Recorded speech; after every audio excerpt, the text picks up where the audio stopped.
Sarah and Annabelle come from the same village, a small place where everyone knows each other and where every family survives as best they can. Since childhood, they had been inseparable. They went to school together, shared their meals, their secrets, their dreams.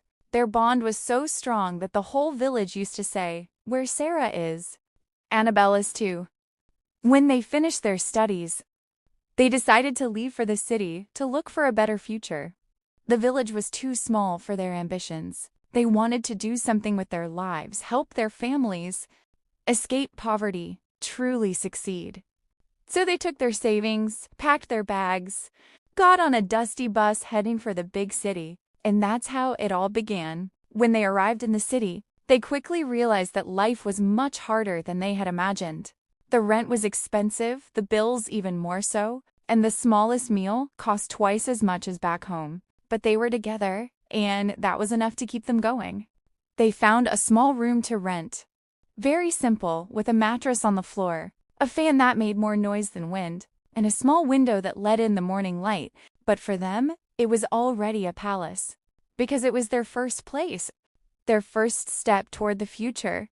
Sarah found a job in a big company. Not an extraordinary position, but a real job with a real contract and a real salary, 150,000 francs a month. Annabelle found a job in a small restaurant as a waitress. Her salary was lower, 100,000 francs, but it was still a blessing for her.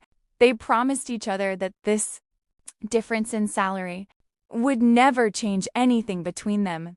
They paid for everything together, half and half. Because as they always said, we started as two, we'll succeed as two. But very quickly, Annabelle began to feel the weight of that promise. Paying half the rent, half the bills, half the food was not easy for her. Her salary disappeared very quickly, and some months she had to go into debt or skip dinner so she could pay her share. Sarah sometimes noticed. She would ask Annabelle, "Are you going to be okay?" And Annabelle would always answer with a forced smile, "Yes, don't worry, I'll manage." Every evening after their long day, they would sit on the mattress, sometimes with just a small piece of bread and some tea, and talk about their dreams. They believed that friendship and hard work would be enough to change everything. But they did not know that life was preparing a test that would tear them apart. Months went by, and despite the difficulties, Sarah and Annabelle continued their routine. Annabelle believed that sooner or later something would change for her.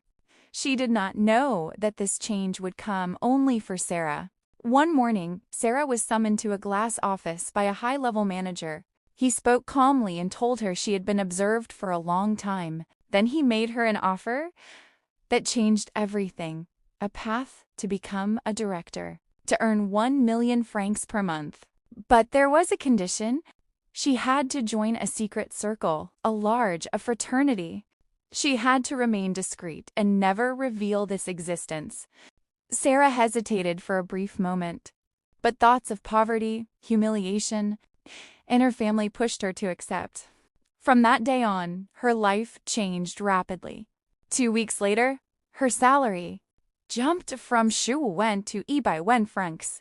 She received a driver, a bank card, and a luxurious apartment. But she never told Annabelle the truth. She simply said she had been promoted thanks to her hard work. At first, Annabelle was happy for her. But soon, she noticed something strange. Sarah had money, but refused to help her. She insisted on splitting everything half and half. She became distant, cold, almost stingy. Then one evening, Sarah announced she was moving out to a luxury apartment. When Annabelle asked if she could come too, Sarah replied without hesitation, "No, Annabelle, it's not your level. You'll make a bad impression on me." That sentence shattered Annabelle's heart. Sarah left. She took a taxi. She abandoned the room. Annabelle stayed alone, realizing that sometimes it is not wealth that changes people. The price they paid to get it. Annabelle tried to survive alone. But life struck again. The restaurant where she worked closed suddenly. She lost her job.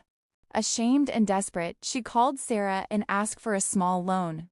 Sarah promised to help, but no money came. Calls were ignored. Messages were left unseen. 2 months later, Annabelle was evicted. She left with a small bag and nowhere to go. That night, she slept in a church, praying for a miracle and still praying for Sarah. The next day, she went to Sarah's luxurious residence. The guards laughed and refused her entry. Humiliated, she left. Determined, she went to Sarah's office. She waited in the lobby for hours. 1 hour, 2 hours, 3 hours. When Sarah finally came out of the building, surrounded by well-dressed colleagues, she forced an awkward smile. "Oh, Annabelle, you came? I was very busy." Annabelle felt her heart tighten. Calmly, she explained her situation. The nights spent sleeping in a church. The eviction. The fear. She tried to keep her dignity. Sarah, wanting to avoid embarrassment in front of her colleagues, replied quickly, "Send me a message tonight. I'll see what I can do." But Annabelle saw it in her eyes. She knew Sarah would do nothing. She understood in that moment that the Sarah she once knew no longer existed. Once again, there was no message, no transfer, no help. The weeks that followed were the hardest of Annabelle's life. She moved between churches, street corners, and abandoned houses. Sometimes she ate thanks to church donations. She shared the same soap and towel with other women in distress. Yet, she kept her faith. Meanwhile, on social media, Sarah appeared in stories from Dubai, luxury restaurants, private beaches, expensive cars, selfies in hotel rooms worth millions. Annabelle saw everything. She watched Sarah smile, shine, and display her new life while she herself slept on the cold floor of a church. That pain cannot be healed by medicine. It is the pain that makes you realize that some friendships were only illusions. Despite the suffering, Annabelle made herself a promise. "One day, God will lift me up. And when that day comes, I will never beg anyone again." Days passed. Despite the pain, Annabelle refused to collapse. Every morning she woke up early in the church, straightened the bench where she slept, washed herself behind the building as best she could, then sat quietly to pray. It became her refuge, her weapon, her only hope. One Sunday morning, while she was helping volunteers clean the church before Mass, an elegant woman walked in. She was well-dressed, but her smile was simple and humble. When she saw Annabelle, she sensed something, a hidden strength behind the exhaustion. "Do you work here?" the woman asked. "No, ma'am," Annabelle replied softly. "I just help when I can. I'm actually looking for a job." The woman looked at her carefully and said, "Come tomorrow morning to the Restaurant La Terrace. Dory, say you're coming from Mama Lucy." Annabelle nodded without much hope, but she went anyway. She had nothing left to lose. The next morning, she stood in front of one of the most expensive restaurants in the city. The floor shined, the air smelled of light perfume. She felt intimidated, poorly dressed, but she walked in. After a quick phone call, the manager gave her a short interview. "Can you work hard?" he asked. "Yes, sir. I've never been afraid of work." She was hired immediately as an assistant waitress. The first month was hard. Everything was new. The pace, the wealthy clients, the strict rules. But Annabelle was serious, respectful, and always smiling. She never complained, even when her feet burned or her hands shook from exhaustion. Little by little, she became indispensable. After a few months, she was promoted to waitress. Her salary increased. She rented a small, clean room with a real bed and a door that locked. For the first time in a long time, she looked at herself in the mirror and smiled. "I'm rising again?" While Annabelle's life was rising slowly but surely, Sarah's was collapsing. The lodge that had promised her wealth and promotion began demanding more and more. Rules, meetings, sacrifices. She was ordered to cut ties, attend secret gatherings, prove loyalty. She barely slept. She lived in constant fear. She realized the wealth was not free. She was controlled, watched, trapped. When she tried to rebel, everything was taken away.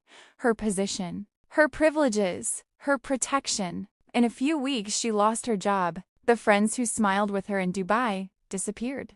Messages went unanswered. The bank card was deactivated. The car was taken back. Debts piled up. Sarah was left alone in her luxury apartment, unable to pay the rent. Meanwhile, Annabelle kept growing. She became the best. Waitress at La Terrace de Riz. Wealthy. Clients requested her personally. She served ambassadors, CEOs, celebrities, even the president himself. Her professionalism and humility impressed everyone. She became rich, not through magic, not through secret pacts, but through work, patience, faith, and integrity. Sarah, on the other hand, lost everything. She slept outside, begged for food, and cried at night. She followed Annabelle secretly on social media, each photo breaking her heart. She whispered to herself, "That should have been me, but I chose the wrong path." One rainy night, shivering under a closed kiosk, Sarah broke down. "I have no one left," she cried. Then one name crossed her mind, one name she had tried to forget.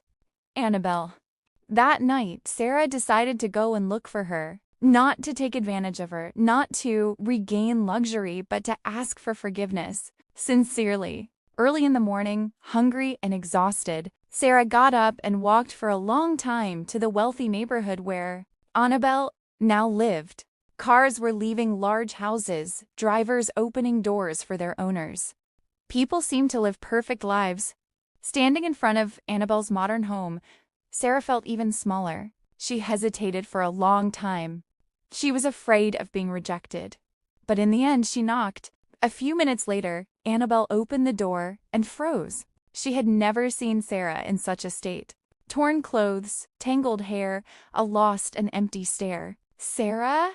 she whispered, shocked. Sarah immediately burst into tears, unable to speak. She fell to her knees at the doorstep, right in front of Annabelle. Panicked, Annabelle said, "Get up, please. Come in." Sarah entered. The house was beautiful, clean, warm. Her heart tightened painfully. This was the life she could have had if she had not chosen the wrong path. Sitting on the couch, Sarah took a long time to find her voice. Then she murmured, "Annabelle, I'm sorry. I was horrible to you. I was selfish. I abandoned you when you needed me. I refused to help you. I humiliated you. And today, this is where I am. I lost everything." Annabelle remained silent for a moment. The silence was heavy, but not cruel. It carried everything she had lived through, the nights in the church, the hunger, the pain of abandonment, the ignored calls. Then she replied calmly, "Sarah, you hurt me. You left me to die alone. You knew I was sleeping in a church while you were in Dubai." Sarah lowered her head, ashamed. "I know, and I regret it. I'm not asking you to forgive me immediately. I just want a chance, just a place to sleep and a little food. After that, I'll leave if you want." Annabelle looked at her for a long time. She saw a broken woman, not an enemy. She remembered their years of friendship and knew that, despite everything she had suffered, her heart was not filled with hatred. She stood up, placed a hand on Sarah's shoulder, and said, "I will help you. You can stay here for a few days. I'll give you what you need to restart your life." Then she added firmly, "But listen to me carefully." Sarah raised her head, her eyes filled with hope. "I will help you," Annabelle continued, "but we will never be the same again. I can no longer trust you with my life or my secrets like before. Friendship is like a glass. Once broken, even when glued back together, the cracks remain." Sarah felt her heart tighten, but she understood. She no longer had the right to ask for more. She had already destroyed too much. Annabelle prepared her a warm meal, let her take a shower, gave her clean clothes. She even called a friend who worked in an association to help Sarah find a small job in the coming weeks. That day, Sarah understood a truth she had ignored for far too long. It is not wealth that defines a person's value, but the way they treat those who love them. And Annabelle, despite everything she had been through, remained faithful to who she had always been, a woman with a big heart. The story of Sarah and Annabelle reminds us of something essential. Life does not punish. It simply reveals the consequences of our choices.